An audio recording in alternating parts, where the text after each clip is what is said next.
Ribal Al-Assad runs the Organisation for Democracy and Freedom in Syria, and he's a cousin of President Assad. Joins me in the studio. Very good evening to you. Good evening, Joe. It seems to be an increasingly troubling situation there of continued clampdowns and crackdowns against the people, and yet the protests continue. I mean, how do you see this developing at the moment? The problem is that the Syrian regime, until today, was not able to understand what the people demands are. The people demands, they cannot accept anymore the regime to continue on ruling the way that it used to be. The Ba'ath Party cannot be the only ruling party. People want a national unity government. They want this, the lifting of the state of emergency, which the regime has done. But what was it good for if it wasn't implemented? If they continue on using violence against those peaceful demonstrators? This is unacceptable. You know, the regime has to abolish the Article 8 of the Constitution, which states that the Ba'ath Party is the leader of the state and society, and has to have a national unity government right away.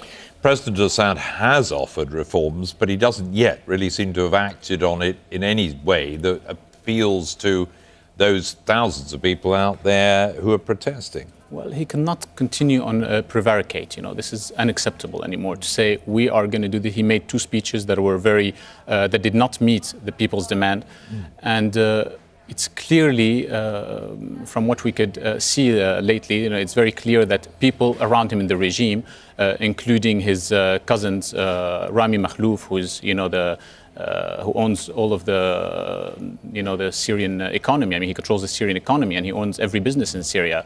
And his brother, Hafiz Makhlouf, who is a general in the state security apparatus, who do not want those, those reforms to happen, because those people will be brought to justice. People cannot stand to see those people anymore controlling their daily lives, controlling every business in Syria.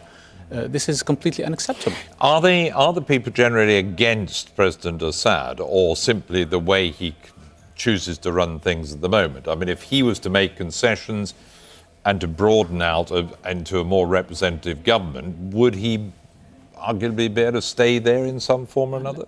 At the end of the day, he's the person responsible. You cannot always blame it on other people, even if he's not able to. He has to come out and give, he has to choose. He has to make a clear choice. Is he going to be with his people, with the Syrian people, or he's going to be against the Syrian people, taking the side of those corrupt and state security people that are not letting him or not letting these reforms to be implemented? What about what the outside world can do? As we've seen in the case of Libya, the outside world has actually intervened, but it's harder to imagine that that will happen in the case of Syria. We've seen the US now talking about targeted sanctions. Is that going to make any difference?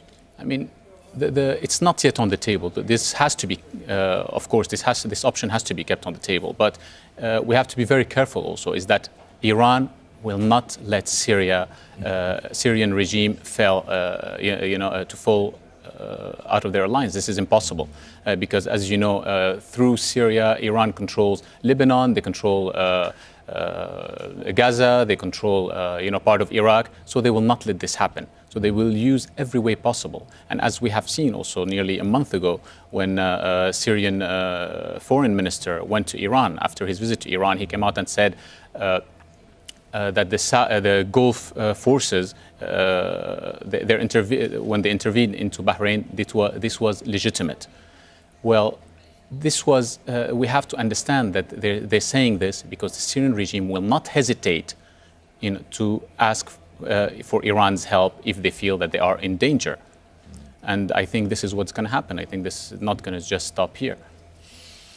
Thanks for putting some perspective on it, Ribal Al-Assad. Very good to talk to you. Thanks. Thank you very much.